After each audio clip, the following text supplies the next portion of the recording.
हर हर महादेव चला आज बनेबा पियाज और भेंडी भजा।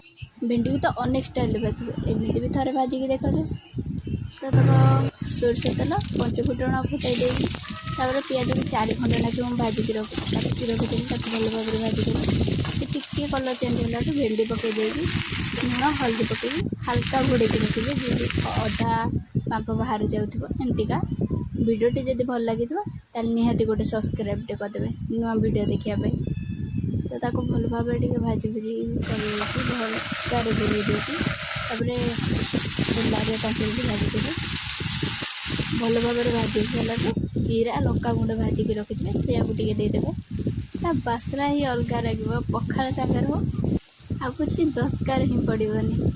आज वीडियोटी एतिकी रोची नमस्कार। वीडियोटी जब भल लगी निहाती गोटे कमेंट करदे रेडी हो गला भेंडी भजा भेंडी और प्याज भजा।